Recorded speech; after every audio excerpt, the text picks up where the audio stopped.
Hello, everyone, and welcome to Esoterica. I'm Leah Eichler, and I am back with Susan Catto, our editor-in-chief at Esoterica Hello. Magazine. Hello, Sue. So good to see you again. It's great to be here again. Very So, exciting. we're going to start off, I think, with some, I guess, fan mail, if we want to call it that. Let's be nice to ourselves and call it fan mail. We got some fan mail from our last podcast about F-boys in classic literature. And for those of you that missed last week's podcast, on our website, on esotericamag.com, you can read Susan's brilliant piece on Jane Austen's F-boys. Can we say fuck boys on? I don't know. Let's just say fuck boys because that's what they are. Oops. Okay. Maybe F-boys. Let's go with that. Let's keep it PG-13. So Sue wrote this great piece about F-boys in Jane Austen's work. And last week we discussed F-boys in the classics, and we had some feedback. Our writer didn't know. She confessed that she'd never heard of an F-boy and thought the TV show sounded very ew, which is true. I've never watched F-boy Island. It's not my thing. But she said that our conversation raised a lot of really good questions and wondered if male writers do a better job of depicting and creating believable and lovable bad boys. Okay, very thought-provoking question. It is, especially the lovable. I mean, maybe they do a better job of creating lovable ones. Well, it's interesting because I think we even touched on this a bit last week when we spoke about the world according to Garp, that sometimes there are men or male characters that, may be presented as bad boys or not as bad boys, but sometimes they are not exactly bad boys, are not necessarily maybe they are anti-feminist, but there's also something tragically flawed about them. I mean, I think of Mordecai Richler's male characters. I mean, would they be considered anti-feminist? Probably, but there is also something very flawed about most of them, and they are rooted in a certain time and place, right? There's a lot of books that I read when I was like full of rage university student that I really should go back and reread because at the time I'm thinking of like Updike's Rabbit Run, and I was so irate about, the main character in that. I need to go back and reread it with with a middle-aged person's perspective and see how much was just humanity as opposed to sexism. Right. And I mean, so the writer goes on about women writers, and do they really know bad boys and what motivates them, or they just know their reactions to them, which is, I thought, also very interesting, from a female writer perspective. I mean, I never like to say that men can't write about women, women can write about men. I think they can both write about, or either, really. But what do you think, Sue?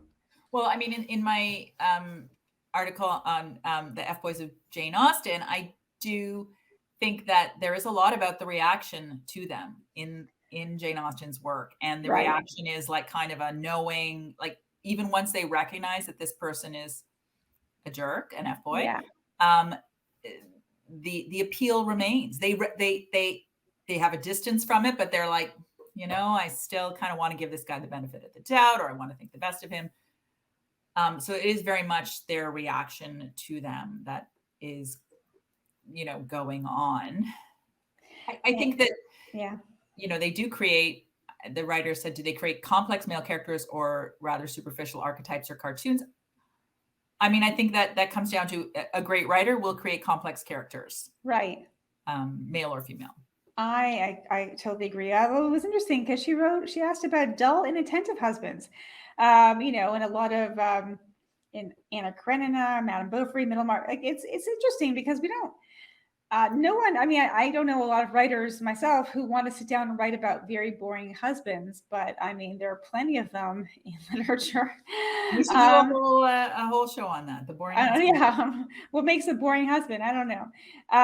But the interesting part about her discussion is, that the whole idea, which is so controversial nowadays, about who's allowed to write about whom, and who gets those options. And of course, there can be, there's a variety of opinions, but there's something that you and I both came across on Twitter this week, which really was a little bizarre, where a writer who says she's a writer of a New York Times bestselling book. I have read the book, and I won't name names.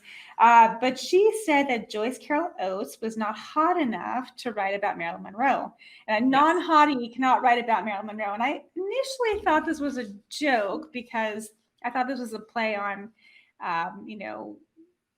the popular culture right now, but she seemed quite serious about it, and actually in her tweet seemed to double down on it later on. So what do you say to that, really? I also kind of thought it was a joke. What could a literary non-hottie know about the exploitation of femme, highly sexualized women? Although even that language made me go, maybe it's not a joke. Right. Women who look and act like Oates have no compassion or love for women like Marilyn. They're just as bad as men at writing them. And I thought it's kind of an outrageous thing to say. Right. But of course, as you might imagine, the phrase literary non-hottie immediately caught on, and it's been memed all over the internet, and people are proudly proclaiming themselves to be literary non-hotties. But, again, it's interesting because it also comes down to, this very anti-feminist perspective of, what makes a hottie? I mean, let's go back to the male gaze, how men perceive women. In my perspective, like being a literary person is pretty hot to begin with because, who wouldn't want to talk about literature all the time? But, we all have different things to look for in people and friends and partners.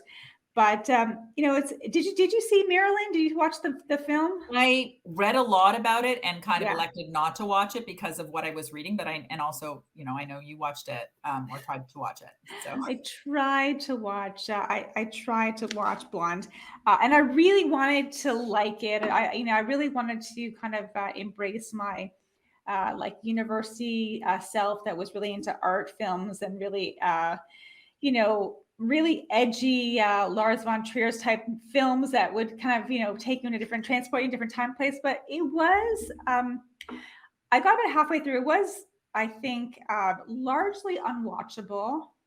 It was very out there. It was a little challenging to follow, almost like a stream of consciousness type of film. But it's interesting because also the film has been very controversial. Yeah, and the connection there is, of course, it's based on Joyce Carol Oates' book, Blonde. Right. And people felt that the initial criticism was that the director must be a terrible misogynist because he keeps putting Marilyn in these really awful, exploitative positions. And it was definitely seen as exploiting her as opposed to critiquing exploitation, which was probably more what he was aiming for. I give the benefit of the doubt who's aiming to, certainly what Joyce Carol Oates seemed to be saying that she was aiming. Joyce Carol seems to be defending the film, which is, I think, completely fine in that she defends it. But it's interesting. Joyce Carol has kept referring to something as the film being a post-Me Too film.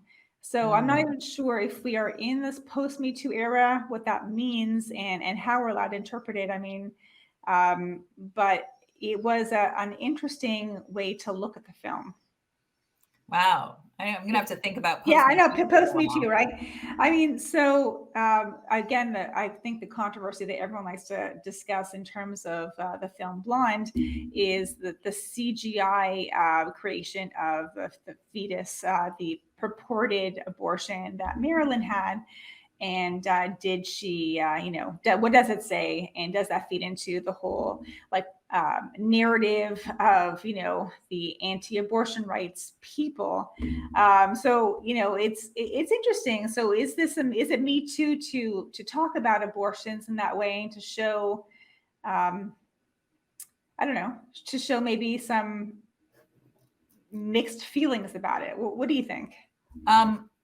I mean, I do think we're in a fairly doctrinaire age. I think I would read the Me Too part of it as saying here, and I say this not having read the book or watched the movie. Right. The angle might be a woman who chose to use her sexuality to appeal to men, and that goes interestingly. Right. Goes nicely with this person who tweeted about a literary non-hottie not understanding why someone might use their sexuality. But I as I say, I haven't seen it. but post Me Too might be saying, well,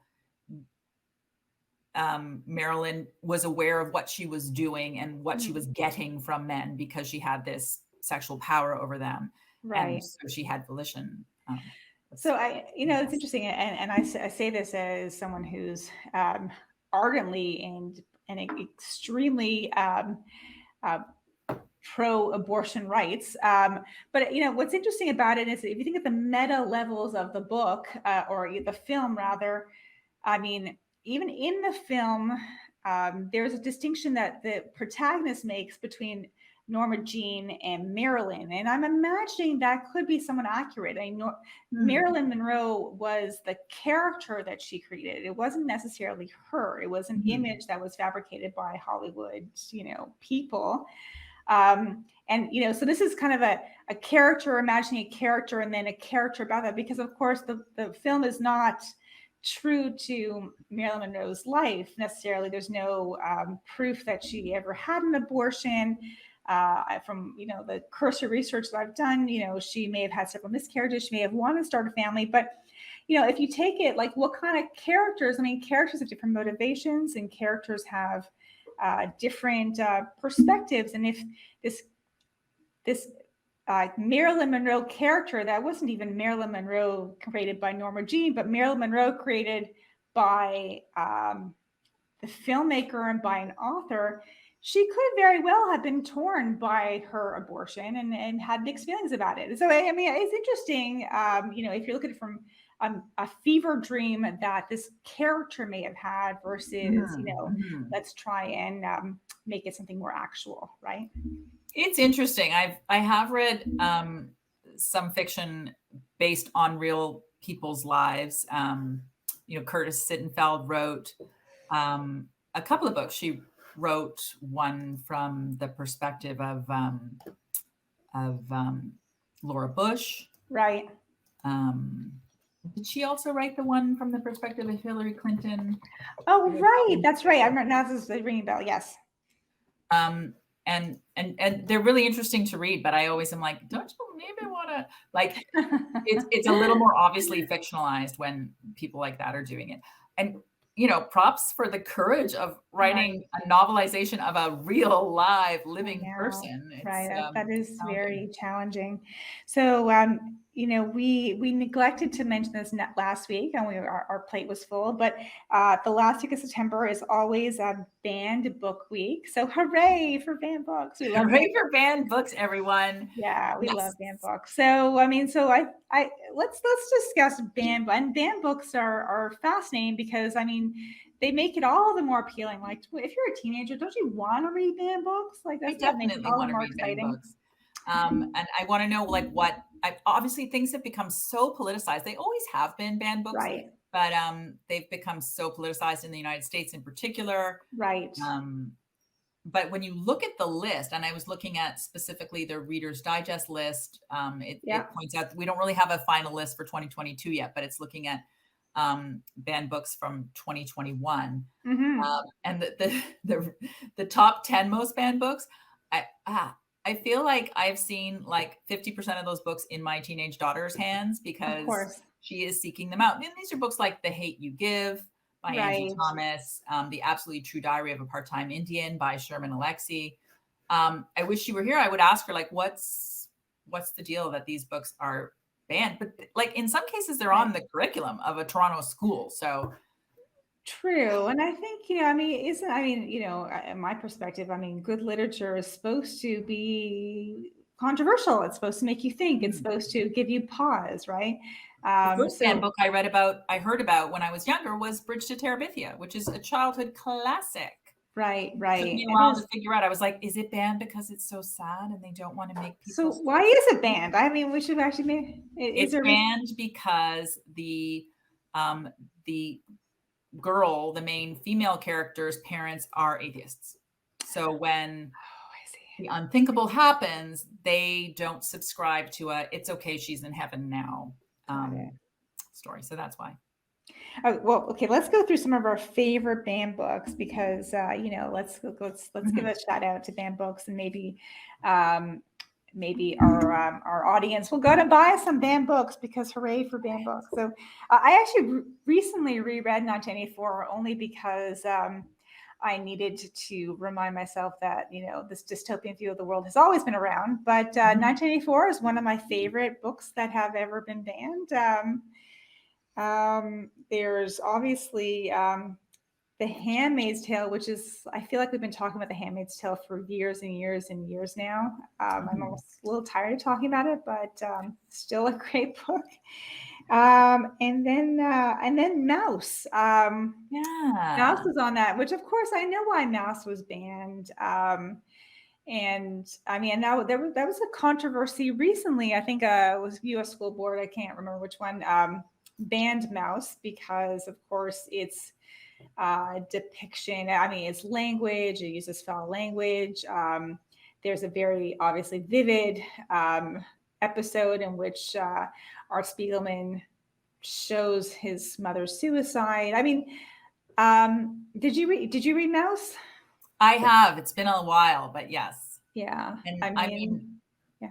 It's just considered a classic. Didn't it win the Pulitzer Prize? Like it did. Yeah. And I mean, it is a classic. And in fact, I actually got my kids to read it at a very, very probably inappropriate young age. Only because I think it is a very, as a child of Holocaust survivors, a great child of Holocaust survivors, you can't really mince words about how tragic things were. And, there's got to be some way for them to learn. It's not taught that much in school. So, and I suppose if Mouse has been banned, then it's not going to be taught very much at all. Well, Diary of Anne Frank, The Diary of a Young Girl by Anne Frank is also on it's number 5 on the most banned list. Yeah. And so, and that's interesting. It's been a while since I read The Diary of Anne Frank. Let me see So they say that it is because the 14-year-old's plain descriptions of her anatomy have been found pornographic. Right, because she talks about getting her period, I think, in the Believe, and of course her budding sexuality. But I mean, for God's sakes, I mean, we could sit here and just shake our heads about it. But I mean, what are some other notable banned books that you? Toni Morrison's books are routinely being banned. The Bluest Eye is one of the most banned. Yeah. The reason, I mean, her books they do have graphic descriptions and quote unquote offensive language. But I mean, again, a bit like you were talking about, there are events in history that are offensive. The events themselves are offensive, and to try and make them try and clean them up is actually offensive. I mean, you can't really clean them up to make them to the point where they're actually okay to explain to a young child. So I mean, this is just the way it is, correct? I mean, it's fascinating. Fascinating. Lolita, what are your thoughts on Lolita? This is gonna be a tough one. Lolita is a tough one. It's such a fantastic book. It really is. Literally, like the literary tricks that go on in that book. It's one of those books that the more you study it, the more you see in every line. And I think you'd have to be crazy to walk away from it saying this is a book that endorses, Humbert's behavior. Right. But I think, these books aren't banned because they endorse the behavior. They're banned because they portray the behavior in the first place. Right. And it may not be pleasant, but as we all know, these are things that happen in the world.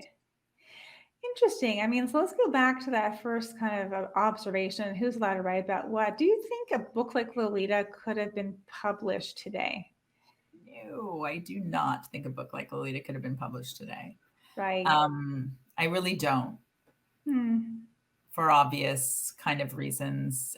The subject matter would just be deemed, it reminds me when the novel started as a form in the early 18th century, women novelists were very rare on the ground because it was assumed that whatever they wrote represented their true beliefs. So they could not have a female character who was any kind of combo of virtue and vice. because then that would mean that they had that vice in them. They couldn't really depict male vice either because it meant they knew and understood about it, right? It was an absolute conflation. You have these books by these great, interesting women whose letters are fantastic, and then they'll write a book. Sarah Fielding comes to mind, Henry Fielding's sister.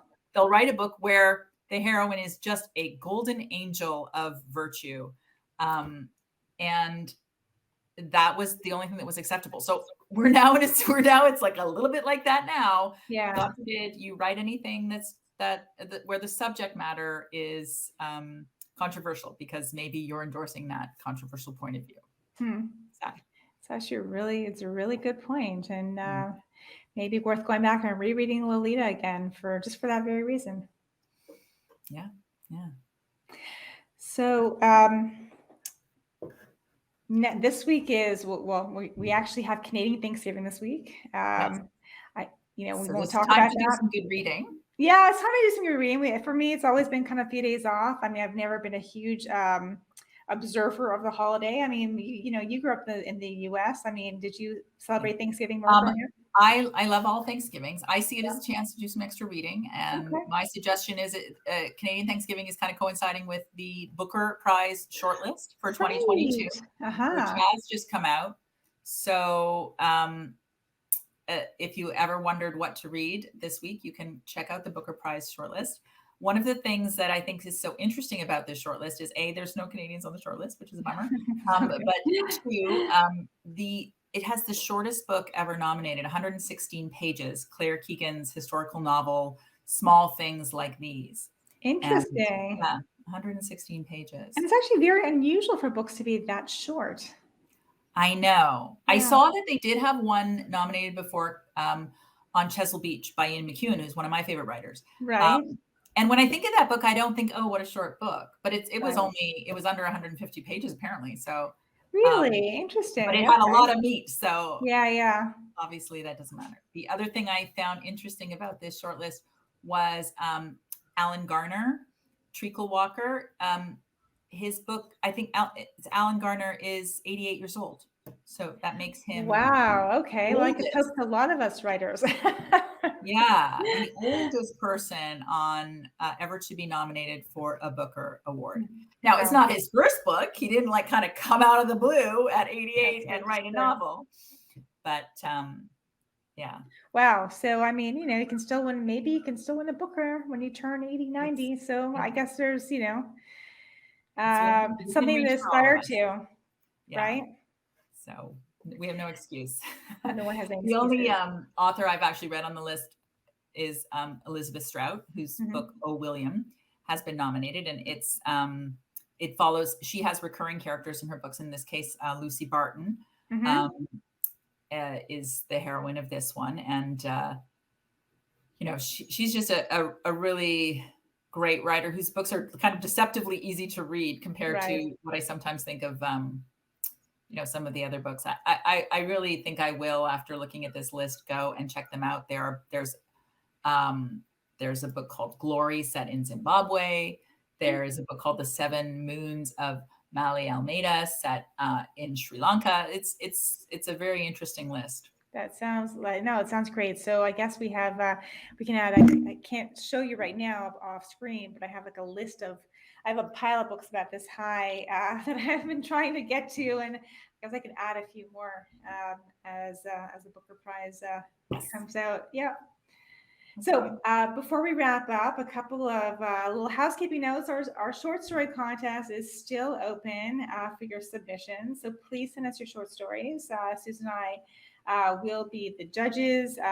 We really love reading your short stories. Sue, anything you want to talk about in terms of what we're looking for? So people are always asking.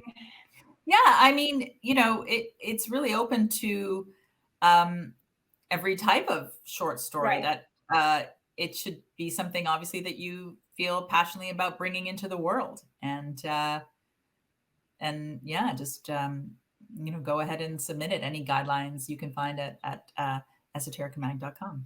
Yeah, and I think last week we discussed a little bit about what makes a great short story.